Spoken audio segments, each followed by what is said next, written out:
Hey, what's up? Piz out here. In keeping with my mock documentary videos that I did for Interview with the Assassin, the Kipsy tapes, I wanted to do this video about this movie for a while. Then when I did the 10-year retrospective for the Blair Witch Project, really decided that I should do a video about the last broadcast too. The last broadcast came to notoriety after the Blair Witch came out. Of course, the Blair Witch Project was this huge phenomenon. I'm not going to go into the whole thing again. Go watch that video. But some controversy arose in that the last broadcast and the Blair Witch Project have a lot of things in common, and this film was actually released prior to the Blair Witch Project. Now, I don't know, I think I read somewhere that the directors of the Blair Witch Project actually hadn't seen this movie, and have kind of stayed hush-hush about it. But, which I really don't get. I think, if they saw this movie, they took the premise, which was a pretty good idea, and they expanded on it, and they made it into a better movie. The Blair Witch Project is a better movie than the last broadcast. However, this is still a very good, very entertaining, very enjoyable movie.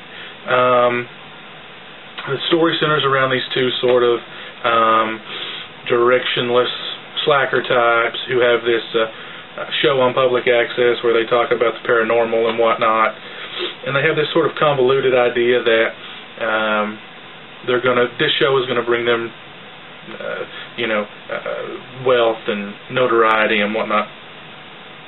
But the show is slipping, its popularity is waning, so they turn to the fans for show ideas, and the one idea that they think will work for them is to do a show about the Jersey Devil.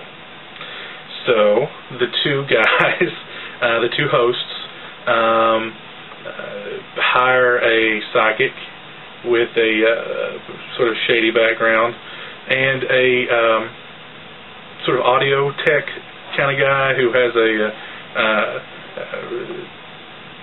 who's skilled in capturing paranormal things on tape. I don't know.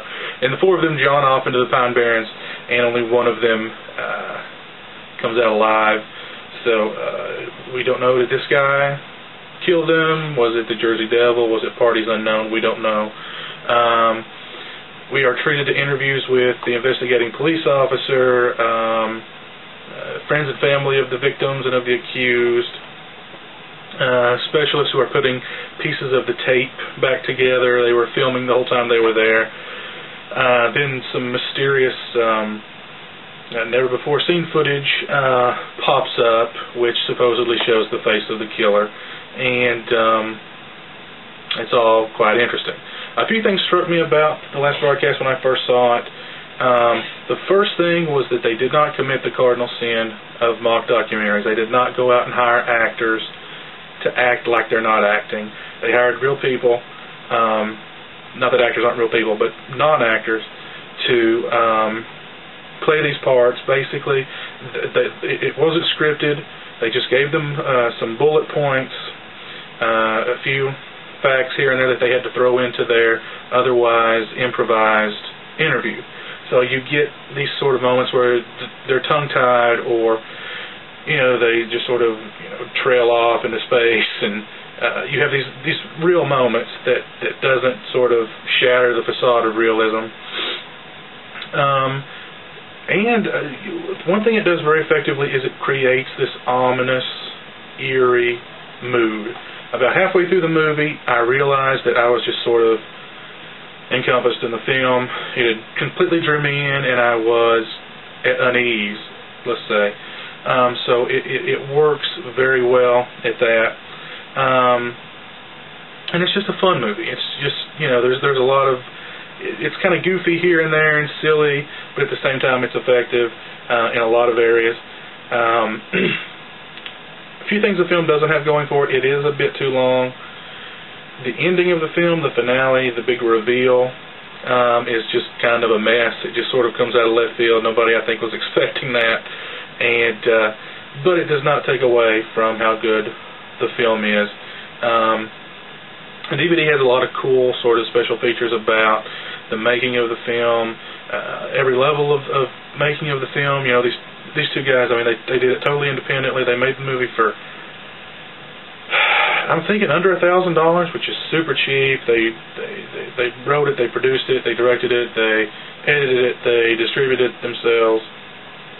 So I mean, it's really a testimony of pure sort of indie filmmaking.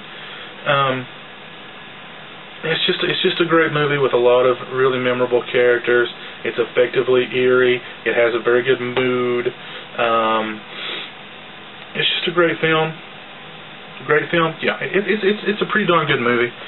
One thing they didn't do that I was kind of disappointed with that the Blair Witch Project did was they didn't sort of go into more detail with the legend, the myth of the Jersey Devil to sort of ground that and add some depth to it and add a real kind of threat to it the way they did with the Blair Witch Project.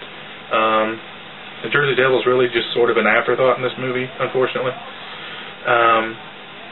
But the good definitely outweigh the bad when it comes to the last broadcast. Like I said, the DVD has a lot of very cool special features on it. It's been a while since I've actually watched the special features, so I won't talk about them too much.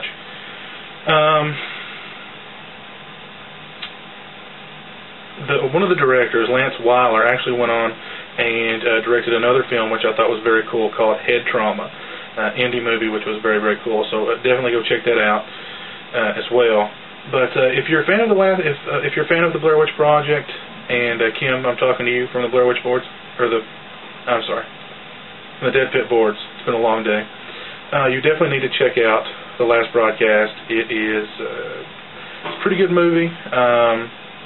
I think it's definitely gained its own sort of cult following over the years, which it richly deserves. And it's just really cool. Bottom line, I dig it a lot. So go check that out. And until next time, peace.